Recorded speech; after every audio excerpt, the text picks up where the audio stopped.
Hi, and welcome to Pond of Dreams. Today I'm going to be talking to you about Story of the World history curriculum and how we used it last year in our school. Let's get started.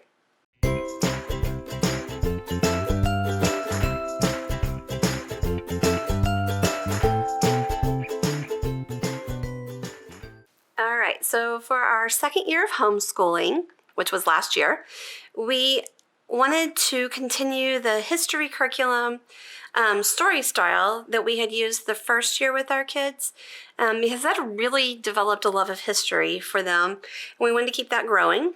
So Story of the World, after we looked around, seemed like the perfect match. It's in the title. It's a story, and it really is great that it's done story style. It's written in a very engaging manner and divided out into 4 books. So let's just take a quick look at that in case you have not seen Story of the World yet. We have the very first one is Story of the World, Volume 1, Ancient Times, and it runs from the earliest nomads to the last Roman emperor. The second one is Volume 2, The Middle Ages, and it goes from the fall of Rome to the rise of the Renaissance. Volume 3 is Early Modern Times, and this goes from Elizabeth I to the 49ers. And lastly, we have Volume 4, The Modern Age, and this runs from Victoria's Empire to the end of the USSR. And at the very end, because history needs to be far enough in the past to review it as history instead of current events, she does give the afterword talking about 9/11 and her choice. This was written in 2005, so it was only four years after, and so the choice to not include that as part of the history because it was still falling under current events and needed some more time between that before it would be included in a history book. And so there's also, each one of these has a CD audio version. There's also activity books. Sorry, I'm trying to get these on the screen so you can see them all while I'm talking.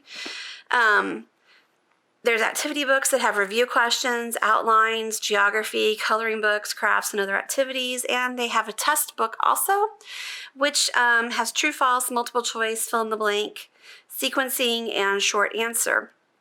We did not use all of that. In fact, I think a lot of people tend to go through 1 volume per year and do these in 4-year cycles, which is great. And honestly, the way I thought that I would initially use this. But once we got going, we just plowed through ancient times so quickly. The kids were eating it up. They just, let's read another chapter. Let's read another chapter. Like I said, history is one of our absolute favorite subjects as well as science in our house. So we ended up reading this in just a couple of months, honestly. So I thought, well, let's take a different go at history. Let's read all the way through in 1 year, which is actually what we ended up doing. And I wasn't sure of what benefit I was expecting to see out of it. Otherwise, I'm just thinking, well, we were like reading history, let's just keep going. But it actually, the benefit ended up being that my kids were able to make comparisons throughout history that I'm not sure that they would have taken the jump at that point. My daughter was 8 at the beginning of the school year, and my son was 9 at the beginning of the school year, turned 10 shortly afterward. And I'm not sure that they would have retained all of the information spread over 4 years where they were able to see things as they unfolded before them. I marked a couple of instances. So in Volume 1, you talk about Alexander the Great and how large the empire had grown under him. But then it talks about once he passed away that his empire had to be put into 3 separate kingdoms. The generals split it up, and not because it was too large for any one of them to be able to keep a hold over it as he had done. And that actually led to a lot of fighting over control, and that was pretty much the downfall of that empire. And then when we got to Kubla Khan in volume 2, The Middle Ages, which we're about halfway through, and the same thing happens when Kubla Khan passes, as that the Mongol Empire didn't last, because when you have that enigmatic of a leader, and when they pass, that there's no one that feels that they can step into that role to maintain that large of an empire. So his was divided out by his relatives into small kingdoms, and each one ruled by a minor chieftain. But it grew weaker and weaker, and again, that became the end of the Mongol Empire. So my kids were like, oh, wait, that's kind of like with Alexander the Great. So it was really great to see them coming to the conclusions on their own without even needing like my saying, hey, does that remind you of anything? That they were able to point that out. And then I saw that throughout. Another instance that I marked was when we were in volume 3, and we had done a Native American unit the year before, and so we had taught them about this, but there is a Trail of Tears chapter in chapter 38, so we read through that. And then when we got to volume 4,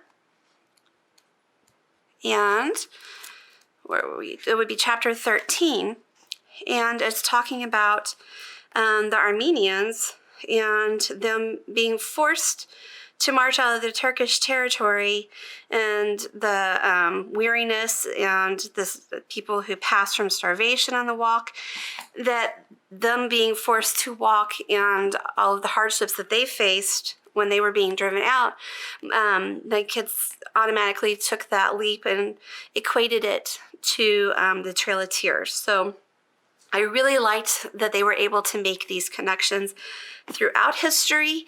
It didn't turn out to be too aggressive of an undertaking to read through all of this in 1 year. So just throwing that out there, that is another option. We just really opted for reading. We did not do the activities or anything like that. This year we're backing up. I'm doing a different curriculum, which I'll be doing a video about very soon.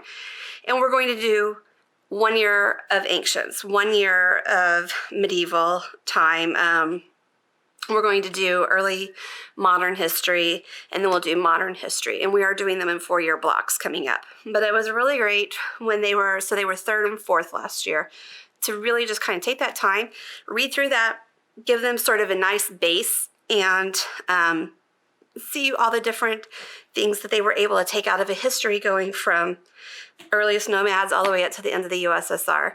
And those were just 2 examples, but there was lots of times throughout that the kids were just kind of saying that reminded me of this, or this reminded me of that, or I can't believe how many times this has happened to that group of people throughout history. It was actually really exciting to see them having that much, having that many thoughts coming together out of history.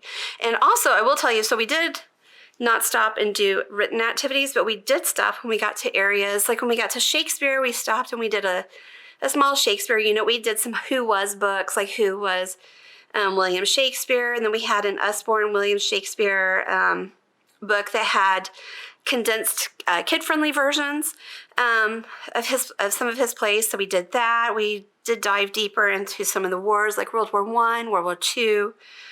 We did more for Vietnam,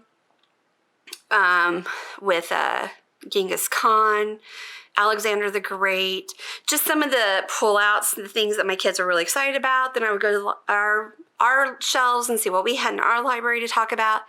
We pulled some from the library, and some things I just ordered and got some new things in that I know that will come up over time that we're going to want to just have at our fingertips anyhow. So that is how we did Story of the World. You can do the 1 a year, and there's also this option out here. I will say it didn't take us, we school year round, so we take some breaks here and there, and total, it took us 13 months going through all 4 books and pausing and taking some deep dives into some subjects that throughout that kind of caught the kids' attention. And finale with the cat. Sorry, he keeps making appearances in my videos. Sorry about that.